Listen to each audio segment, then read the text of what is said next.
Bonjour à tous. Bonjour à tous. Bonjour. Bonjour. Bonjour à tous. Bonjour. Donc, comme je voulais vous expliquer, on va attendre juste une petite minute ou deux qu'il y ait encore quelques personnes qui se connectent pour démarrer, mais on va pas attendre plus longtemps, d'autant plus que c'est enregistré. Donc, vous pouvez aussi revisionner ce webinaire par la suite, quoi. Mais donc, le format reste le même. C'est toujours 20 minutes d'échange et ensuite 5 à 10 minutes de questions-réponses. Voilà. On va attendre encore une petite minute et puis après, je vais démarrer l'enregistrement et on va pouvoir partir.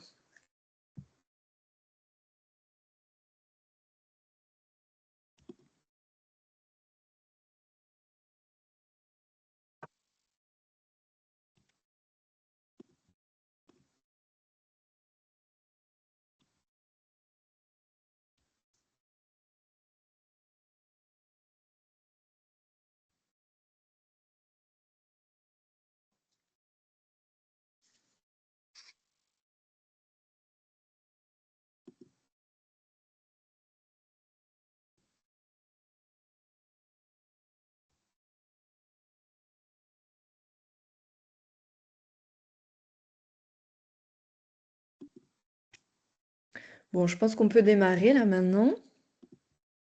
Ouais, j'ai vu encore 2-3 personnes qui sont connectées. Je pense qu'on va pouvoir démarrer.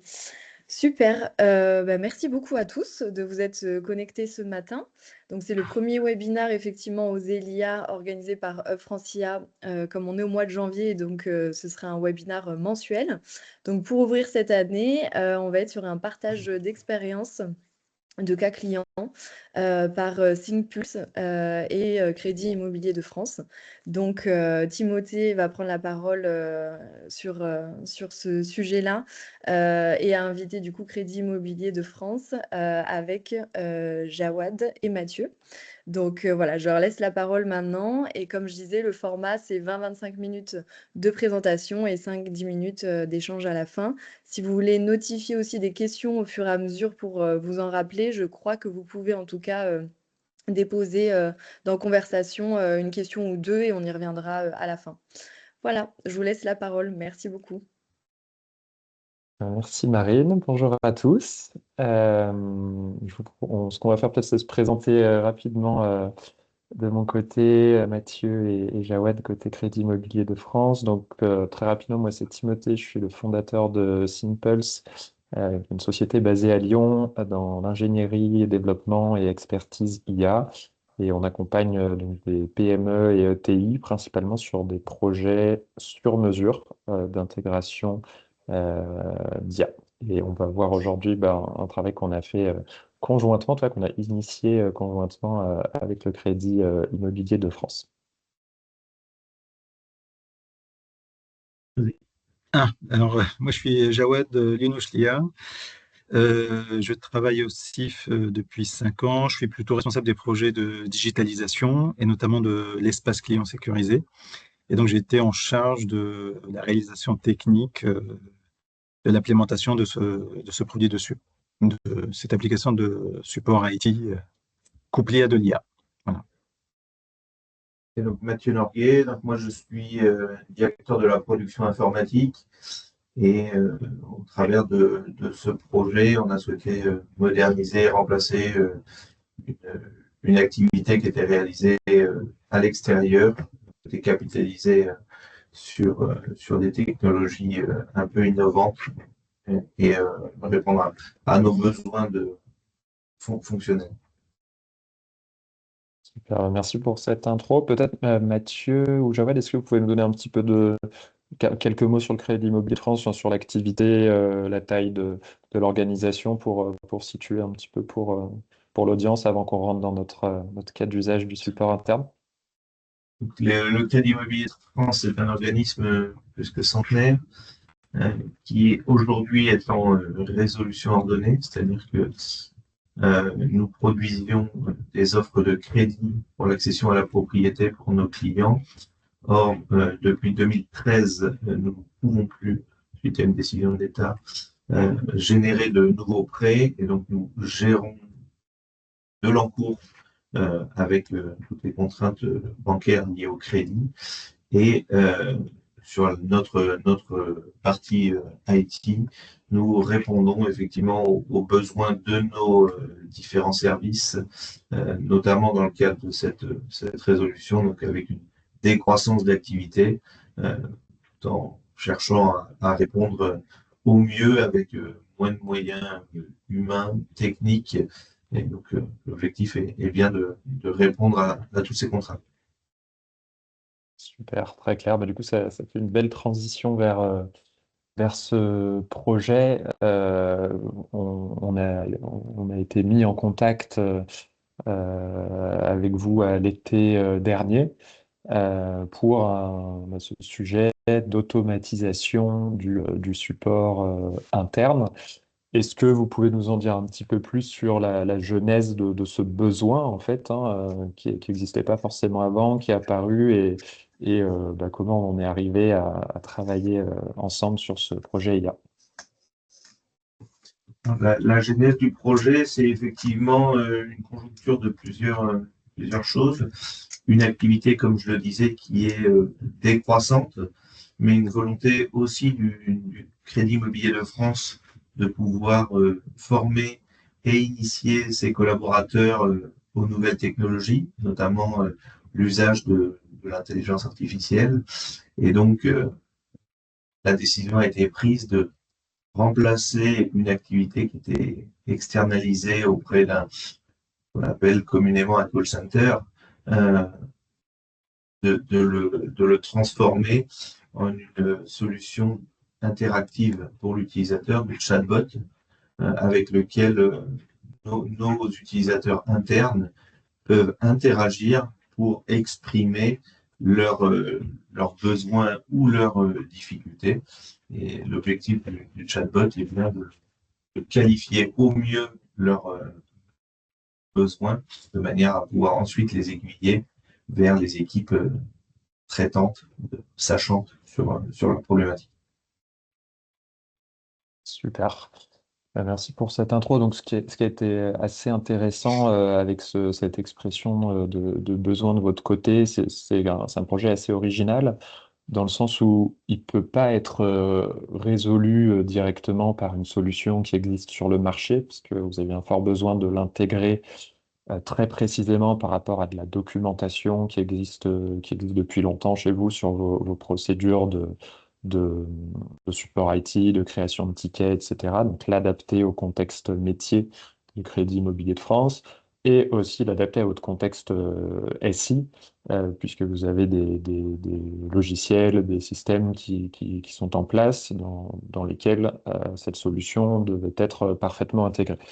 Ce qui Effectivement, un des points importants, c'était nos utilisateurs aujourd'hui utilisent des applications qui peuvent être développées en interne, donc non connues du marché nécessairement, avec des terminologies utilisées qui sont propres à leur activité, à leur métier.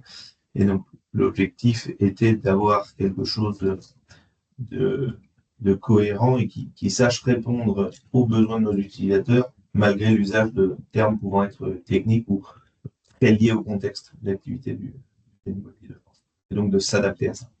Ouais.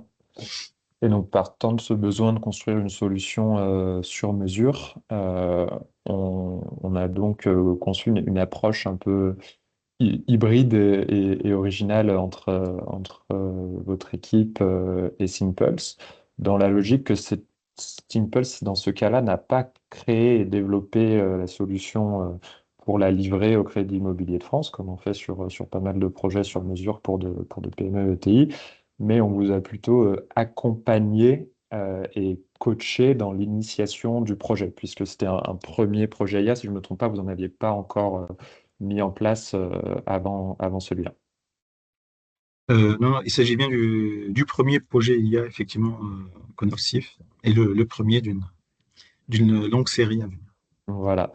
Donc c'est de ce point de départ on a travaillé plutôt en mode expertise à temps partagé. Donc c'était assez intéressant dans le but de développer de l'autonomie. C'est vrai qu'on a beaucoup travaillé, bah, notamment avec toi, Jawad, pour lancer cette dynamique IA avec un projet concret. Donc en fait, on n'a pas fait de formation théorique comme c'est possible, comme il y a pas mal de boîtes qui font, que ça a aussi beaucoup de sens, mais de formation théorique, de l'acculturation générique sur les projets IA, ni un développement tout fait qu'on a livré. On a fait un peu entre les deux, dans une logique d'expérimenter. Donc, vous savez que bah, les itérations sur ces nouvelles technologies sont hyper importantes. Donc, nous, on a travaillé en fait.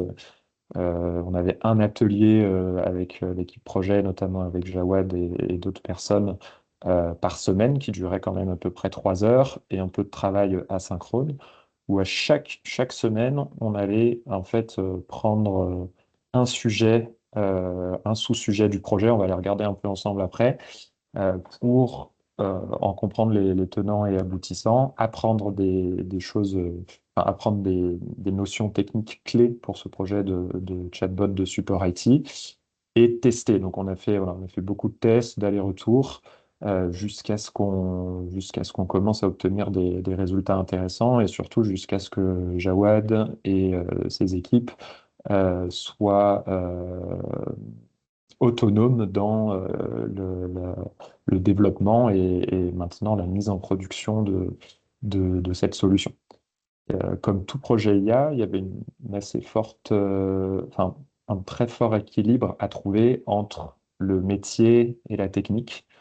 C'est un sujet là qui demandait une grande finesse de compréhension du processus, hein, de support actuel. Donc, il y a eu des ateliers vraiment métiers où on a fait intervenir des personnes du Crédit Immobilier de France pour bien comprendre comment fonctionnait aujourd'hui le support, avec toutes les documentations qui sont utilisées, et surtout comment on rend ces documents intelligibles et mobilisables par un bot. Donc ça, on va creuser, on va en parler un tout petit peu après. Et aussi, évidemment, un gros sujet technique, donc d'intégration dans le système informatique et les applications maison parfois du Crédit Immobilier de France, donc pour intégrer tout ça euh, proprement. Et Jawad, si tu peut-être Oui, comment t'as vécu si un tu peu veux, ce... je peux revenir oui, sur le Ouais, côté métier. Effectivement, donc ThinkPulse nous a apporté on va dire, les outils techniques et la connaissance pour nous lancer dans le projet. Alors, le fait de démarrer avec ThinkPulse, avec des réunions hebdomadaires, ça a obligé finalement toute la structure à se mettre en branle et être tournée vers cet objectif de faire ce projet. L'un des soucis, l'une des difficultés qu'on avait, c'était de lutter contre une sorte de croyance que l'IA, on pouvait lui donner toute la documentation qu'on avait dans n'importe quel format, des documents anciens, périmés, et que l'IA allait tout retrouver toute seule, par magie, et résoudre les problèmes. Et donc, déjà, le fait de nous lancer dans les ateliers hebdomadaires, ça a permis déjà de mobiliser les gens. Et il a fallu aussi, et avec Rite de Think Plus, de convaincre les responsables métiers qu'il fallait faire un peu de travail de nettoyage, de simplification de la documentation. Voilà, et c'est ça où voilà, ce lancement du projet avec une entité externe a mis tout le monde, on va dire, dans le réel, et ça nous a permis d'avancer. super. Si on regarde un petit peu les apprentissages clés du projet, c'était à peu près les thèmes justement des ateliers, le projet, en tout cas la partie qu'on a fait ensemble, parce que évidemment le projet continue aujourd'hui en production.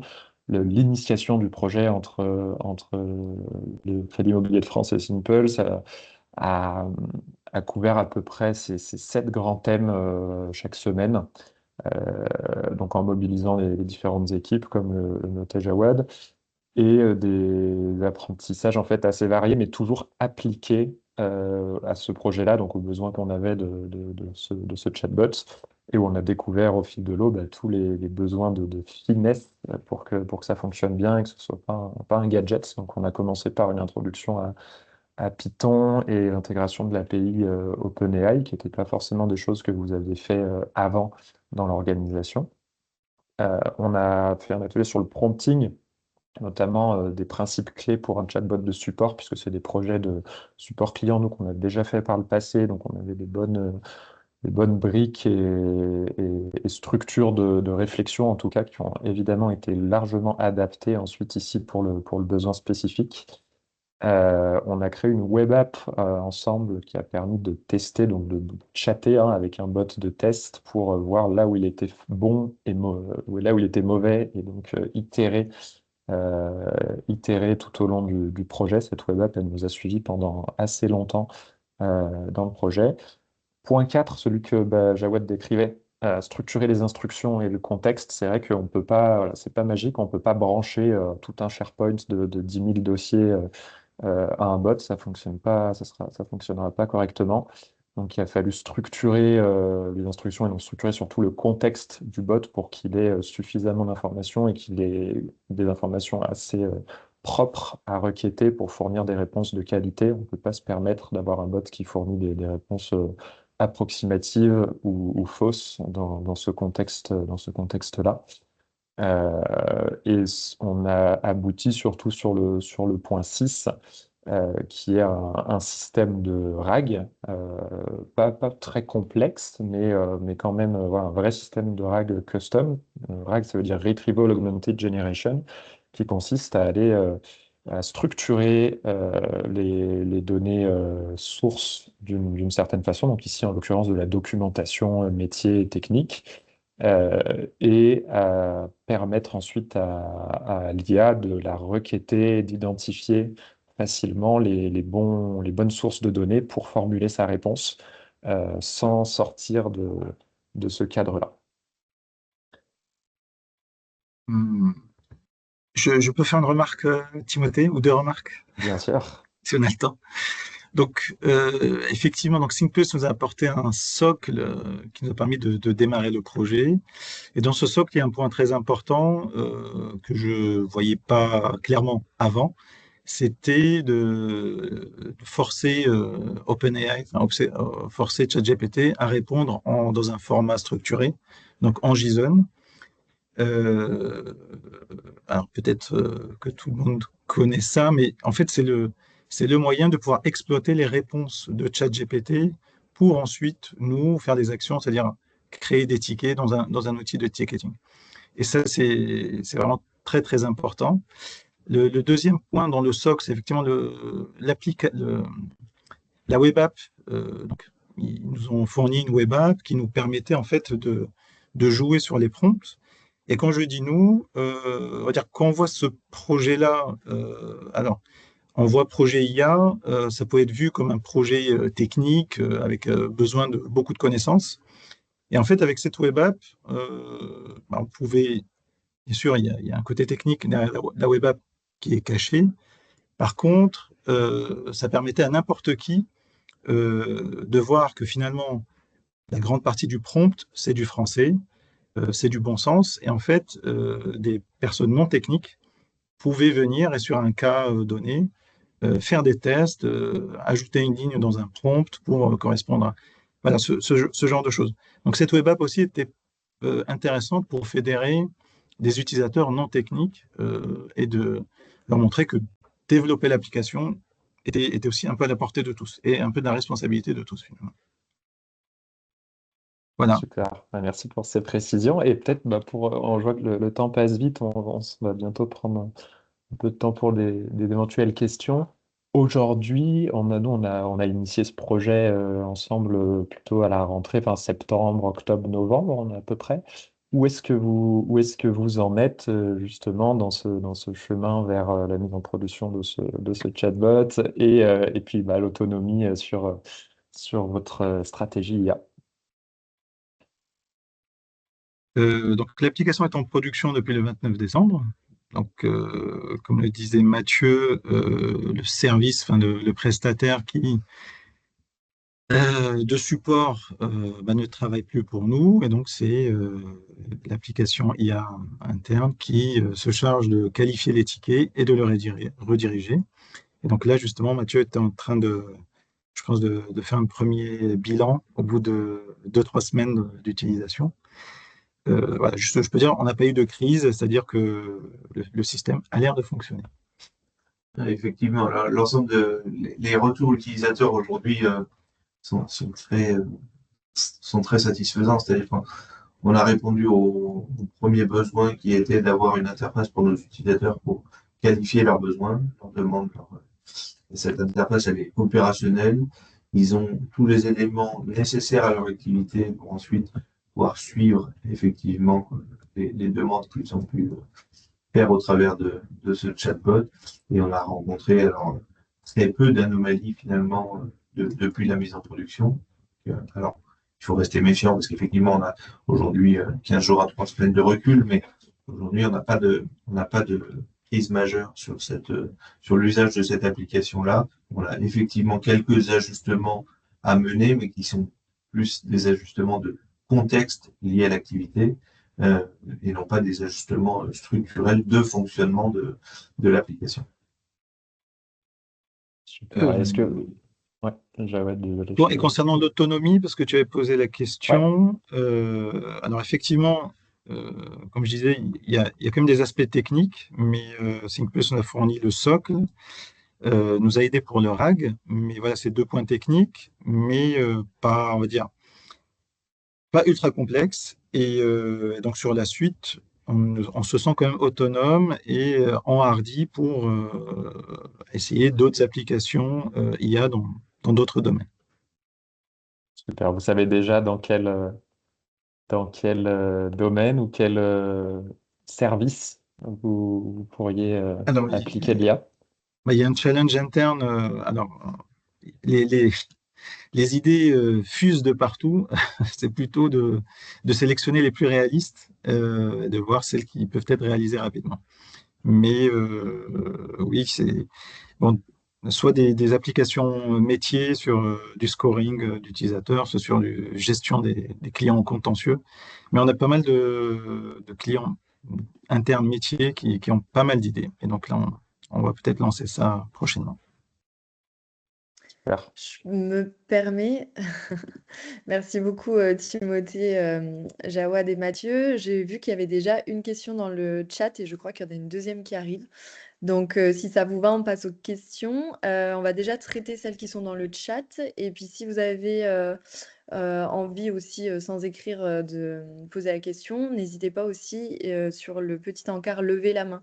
Comme ça, on saura à qui on peut laisser la main. Donc la première question, c'est bonjour, comment avez-vous pu anticiper l'évolution potentielle du GPT sur lequel se base la solution? Possibilité de changer le GPT par exemple, ou la structure est figée? Merci. Alors aujourd'hui, on est sur ChatGPT d'OpenAI en version 4.0, si je ne dis pas de bêtises. Pendant le projet, GPT-5 est sorti. Les premiers tests n'étaient pas super. Il y avait la première version de GPT-5 ne répondait pas comme GPT-4. Mais là, on est en train de faire des tests sur GPT 5.2 et on pense potentiellement migrer plus tard. Sachant qu'aujourd'hui, on n'a pas de besoin. On est sur une version figée de GPT 4.0 qui est datée à une certaine date.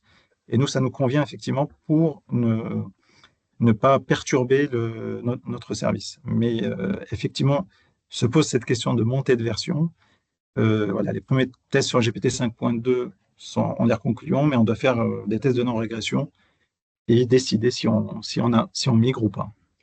Ce qu'il faut comprendre, c'est que effectivement, suite à la mise en production de cette application, on est rentré dans un cycle normal chez nous d'évolution des applications, c'est-à-dire qu'on l'a reseté avec un certain moteur, on l'a livré donc en production avec ce moteur-là et on a la possibilité effectivement de figer l'usage de verrouiller l'usage de ce moteur. Pour autant, on a gardé à part une chaîne de recettes qui nous permet là de tester nos évolutions et de voir comment peuvent réagir les évolutions de prompt ou de moteur avant de de pouvoir les livrer en production. Donc, on a effectivement un usage qui est verrouillé sur un moteur prédéfini, testé, recetté. Pour autant, par ailleurs, on a une chaîne de recettes qui nous permet de tester ces évolutions-là et d'améliorer effectivement Et ça rejoint le côté autonomie sur lequel a pu nous accompagner SyncPulse pour faire évoluer justement et s'adapter aux évolutions de ChatGPT. Super, merci. Deuxième question, c'est la solution RAG est-elle open source? Si oui, laquelle? Et mis à part le chatbot, le reste de l'IA est-elle locale? Je pense à la base vectorielle, par exemple.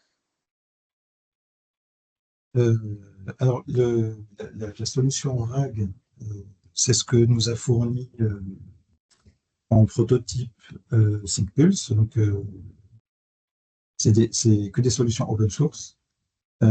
Nous, ce qu'on a rajouté, c'est une base de données MariaDB pour la base de données vectorielle. Et la base est locale. Sachant qu'on n'a pas des millions de vecteurs. On a une base de données de taille assez modeste.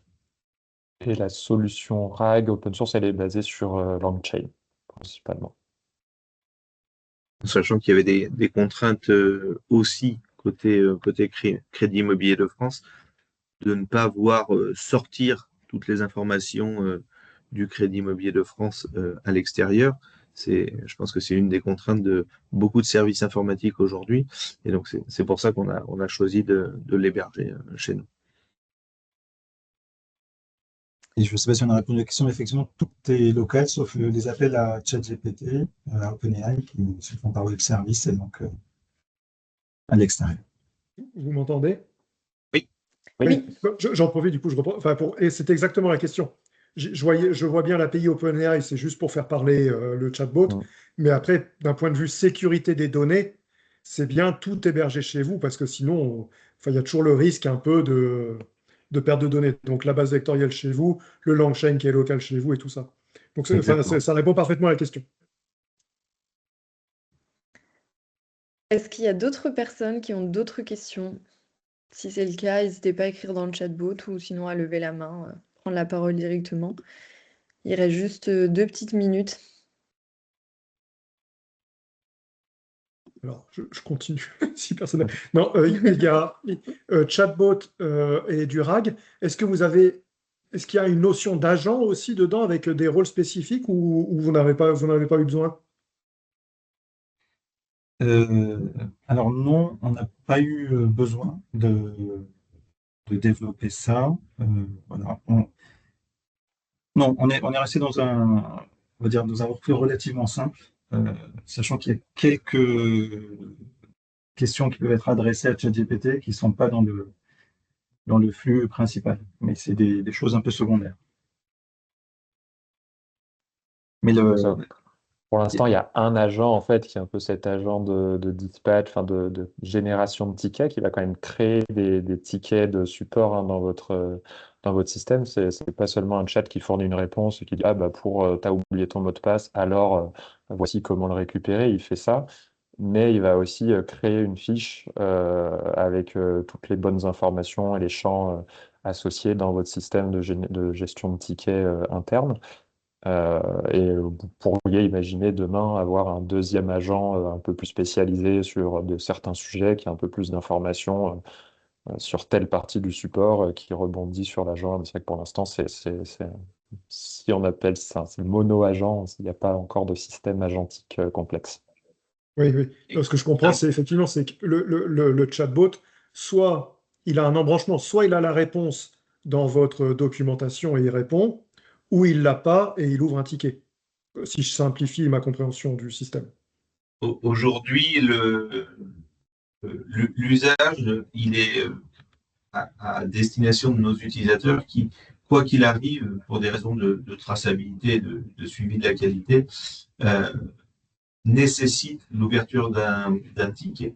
Le RAG qui est utilisé aujourd'hui, il nous sert essentiellement à aiguiller les tickets vers les bonnes équipes. C'est-à-dire qu'il y a un point qui est important qu'on n'a peut-être pas évoqué parce qu'on n'est pas rentré dans l'architecture technique, mais l'idée, c'était pas de révolutionner l'intégralité de nos process, mais c'était bien de remplacer une fonction exercée par une équipe externalisée par ce chatbot. Donc, l'usage de notre outil de ticketing reste le même et le chatbot s'est interfacé avec cet outil-là.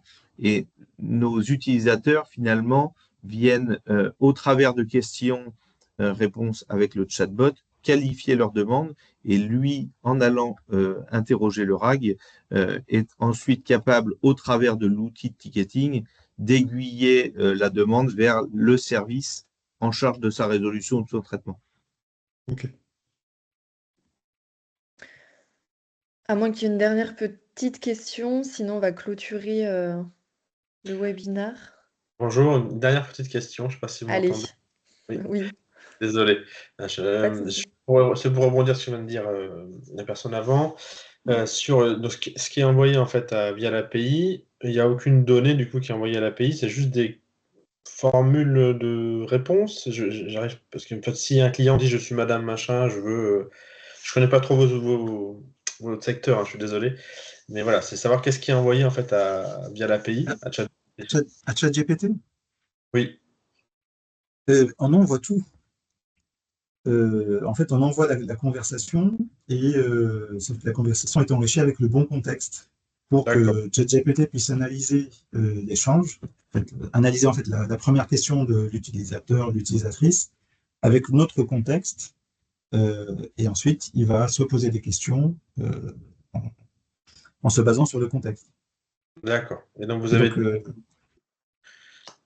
donc, parce qu'en fait, alors moi je suis dans le public, donc on a toute une procédure pour tout ce qui est utilisation des données, notamment en mettant en place une AIPD, etc. Est-ce que vous avez eu ce genre de choses aussi à faire de votre côté, à faire valider par le protection des données, etc., par le DPO et tout ça? Donc oui, l'usage, effectivement, a été visé par notre RSSI et notre DPO, hein, effectivement, et on n'a pas de données à caractère personnel, dans le cadre du respect du RGPD, qui transitent vers l'extérieur. D'accord, très bien. Merci beaucoup. Bon, je pense qu'on va clôturer cette fois-ci. Je demanderai quand même aux intervenants s'ils veulent bien communiquer leur email si vous avez d'autres questions par la suite, mais je pense que pour cette petite session, on va terminer là tout de suite maintenant. Donc, merci à tous. Merci encore à Timothée, à Jawad et à Mathieu pour ce partage d'expérience. Et je vous dis au mois prochain pour le prochain partage d'expérience au sein du Hub Francia. Merci à tous. Merci beaucoup. Au revoir. Merci, au revoir. Merci, au revoir. alors, Merci à Merci tous. beaucoup. Au revoir, merci.